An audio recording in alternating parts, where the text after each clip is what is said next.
A 120-ton backfire bomber drops under 500 feet and roars over a U.S. destroyer's mast. Alarms scream. The trap is simple: force the porter to flip on fire control radar and give up a secret frequency. But the crew doesn't bite. NATO's sensor net is already painting every move through Link 16, and 2 eagles sit poised in Romania. Stay passive, stay calm, or risk lighting the fuse. What would you do when a bomber is begging you to blink first? Before we move on, I'd like to ask you a small favor.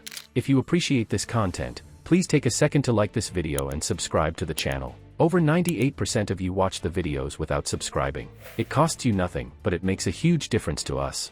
So, did you click the subscribe button? Great. Thank you so much. Now, back to the video.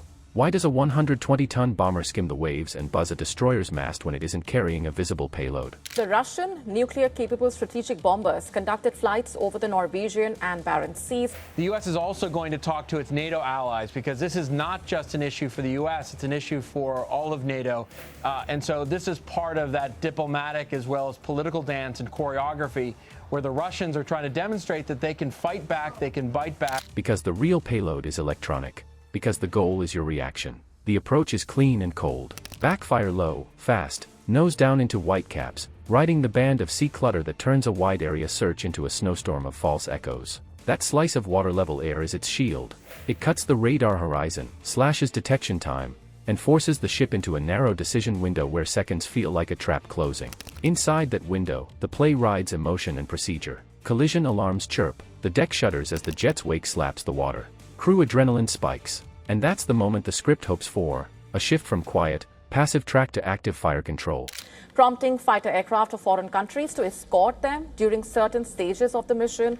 NATO forces have been strafed and challenged by the Russian armed forces in recent months. The Russians feel they have real interests at play. It's also part of a diplomatic and political game. These are symbolic actions, not to mention real military actions. One button, one mode change, and the ship's most guarded emission steps into the open. That is frequency fishing. Once a fire control channel lights, the adversary can bottle the waveform, its timing, its sidebands, its quirks under load. With that recording, engineers can build masks, jammers, and decoys that make your best radar see ghosts or stay blind when it matters. You don't hand them a weapon. You hand them the map to yours. It's like reading a safe's master code out loud on an open mic. Once someone hears it, they can fake the tone, flood the line, or twist the lock to open at will. The safe still looks solid. It just no longer protects what you think it does. Low ingress makes that outcome more likely. C return fills the lower skin with noise, and some modes struggle to pull a clean, stable track from the spatter. The Russian Defense Ministry described the operation as a scheduled flight. So no doubt there are going to be meetings with NATO partners to talk about how to posture, because you're not quite sure what the intent of these air forces from the Russian services, what they're trying to do. And so operators feel the urge to escalate the sensor posture, to punch through with a tighter beam and higher power that burns away clutter and holds a firm range rate. That urge is the bait. Out beyond the bow, an alleged kill box sits like a net already in the water. More than 100 miles out, pre-planned, not to unleash a strike, but to catch the sound of the fire control note if the ship blinks first. A sidecar aircraft hangs wide to listen. Shore sights wait to cross queue. None of that requires a missile. It only needs one emission. So the options narrow. Go active and risk exposing a crown jewel signal. Or stay passive while a jet drags a shadow over your bridge and the hull hums under the pass. The human factor presses hard here. You can hear the turbine growl before the scope is clean. You can feel the urge to own the track with a lock that guarantees geometry. Discipline fights reflex. The ministry has said such flights regularly take place in many regions and are in accordance with international law.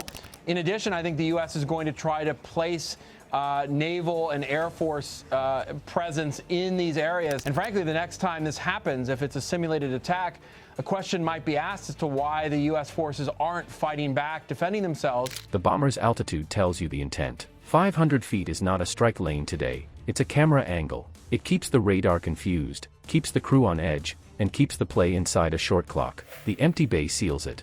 This is ISR in a leather jacket, not a live package looking to shoot. That's why the backfire flew where it did. It wanted the ship's fire control signature. It wanted the specific tone, the timing, the way the system switches under stress. The low pass wasn't random bravado. It was a data ambush shaped to look like a dare. And now you feel the squeeze the crew felt. A roar overhead. A sensor picture that's good but not perfect. A known trap waiting just far enough away to be safe for them and costly for you. If the bomber was the lure, what stopped the crew from giving up the code under pressure? How do you beat a trap built on your reaction? To demonstrate that the U.S. won't be deterred from traveling in international waters where it has a right to be, and that the U.S. and NATO forces are not going to be allowed free rein in the near abroad. You don't react. You coordinate. Porter sets a hard line: cold weapons, passive tracking, no locks, no fire control. The ship keeps its most guarded signal off the air while the long-range picture builds elsewhere. That quiet discipline matters. It slows the clock. It keeps choice in U.S. hands, not in the bombers. You don't arm the ambush, you starve it. Meanwhile, the Su-30 hangs off to the side like a second set of hands over the recording deck. It watches angles. It listens for the spike that says the destroyer flinched and lit the crown jewel channel. That jet is the ear in the trap. It doesn't need to threaten. It only needs you to speak first.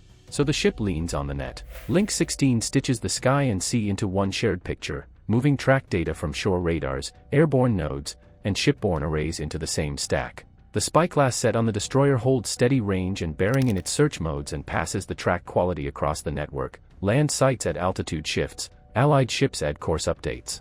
The effect is a fused plot that stays good enough to act on without flipping to the mode the trap wants. The code stays in the vault. Timing turns the screw the other way. Two F-16s sit pre-positioned inland.